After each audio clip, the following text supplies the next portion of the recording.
Now, true, we all need money, simply because we've all agreed that we all need money. There's no other reason. It's important to understand this about money. A lot of people don't know it. Money is a measure of wealth. Money is not wealth. Money is like inches. Dollars, let's say, are like inches. They are a way of measuring real wealth, which consists of material resources plus energy plus intelligence. That's wealth. Money represents it. We used to have the idea, you see, that gold was money. Gold is wealth. Well, that's perfectly absurd, because does the prosperity of the world constantly depend on discovering new gold mines? When a banker buys gold, what does he pay for it with? Book entries. And so, with this myth of gold in the background, we think money is real. And money is the most unreal thing in the world. It's a form of statistics. And so, therefore, we don't realize that as our wealth increases as a result of an expanded technology, we have to provide enough money to circulate it. In other words, we have to pay people for the work done on their behalf by machinery, because otherwise the manufacturer won't be able to move the goods off the shelf. Now that seems an outrageous idea, frankly in disaccord with the Protestant ethic. You mean give people money? Where's the money going to come from? Well, money never did come from anywhere. It's like asking, where do inches come from? Technology was invented to save labor. That doesn't mean in order to dismiss your employees. It means to let them have a vacation. In other words, a shorter work week.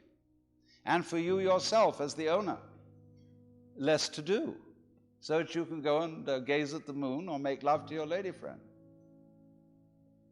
And why not do it? Well, everybody feels guilty about it. So they think, having archaic minds, when we didn't have this technology, that they got to go on behaving the same way as when machines didn't exist. But now we have them. But we won't use them, except in silly ways. Like, for example, rushing around everywhere in automobiles, polluting the air. You know, you don't really have to commute in most businesses if you have a telephone. Ever thought about that? You don't need an office. You don't need to go rushing around, exhausting yourself and getting absolutely furious in the traffic jams on the freeway. You know, we're all getting furious about things we can do nothing about. You know, we read the newspapers and look at TV and see the disasters occurring all over the world and feel upset and mad, and there's nothing we can do. Well, why waste your time? Pick up the telephone. It saves you the cost of a secretary, the fag of mailing stuff, sticking stamps on it, going down to the post office. And if you count up all the hours, you'll realize that the electronic method of communication, that is the technology, is much less expensive than the ordinary way one goes about things. It's like an automobile is a mechanical imitation of a horse and carriage. It's completely irrational. Long ago, people have invented automobiles that were far more serviceable, but they would somehow never get into use. So it is a matter of keeping your mind closely on what you really want to happen and what can be done, instead of going through meaningless rituals. Now, I was referring to the fact that everybody needs money. And while this is the system, while this is the social consensus, everybody doesn't need money. But while it is the social consensus that that's what we all need, let's be frank about it. And not say, therefore, of the person whose interest is in higher things, whether it be academic, religious, or artistic, oh, you don't need money, because your satisfaction is surely in doing your work. The only people who need money are the people who are miserable at their work. Because they're there to make money. Let's drop the hypocrisy. The scholar, the artist, in this context where everybody has to have money to live, needs money just as much as everybody else and should be paid accordingly. This applies particularly to the teacher in the schools, or whatever, people who are put down and saying, oh, you're a teacher, or you're a clergyman. You don't need money because you live on the Spirit. That's rubbish. I repeat, in this context, where everybody has to have it. So, you think you can be a dropout and be a hippie. You have to go out on the street and say, you've got any spare change? No, you don't need money. You're a hippie. Don't fool yourselves. We all do. But we are living under conditions where money, as I have tried to explain, is not understood, where it is not seen for the fiction and the useful fiction which it is. And so what do? We have income tax, which is the most absurd system of accounting ever conceived.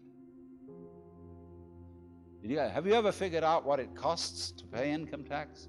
Not just the tax itself, but the cost of paying it to yourself and to the government. It's colossal. And I raise the question then, why do it at all? Why doesn't the government simply take off the top as much money as it needs and issue the rest? It'd be much simpler. Now, all the silly business that torments everybody would be cancelled. And the Department of Internal Revenue and all its officers, they needn't be frightened of losing their jobs,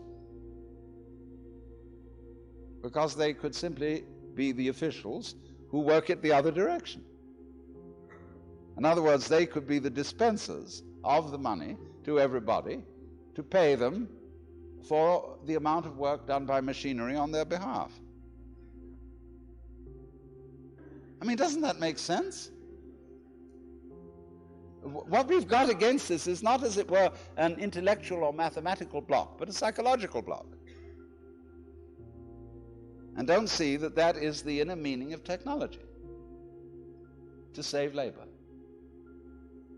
In other words, you could say that the Labour Party in all the various countries has never really understood that it has to be saved.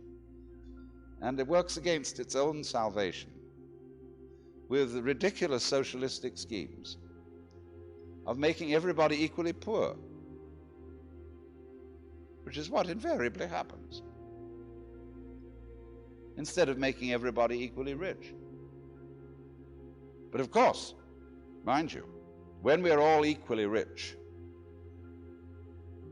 there will always be people who want to outdo other people, and so feel psychologically that they're poor, even when they're in perfectly good health, very well fed, housed, and clothed.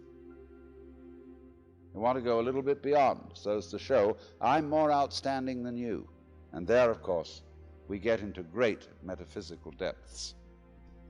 But so far as the business of the matter is concerned, I think what I've said thus far should commend itself to your careful consideration.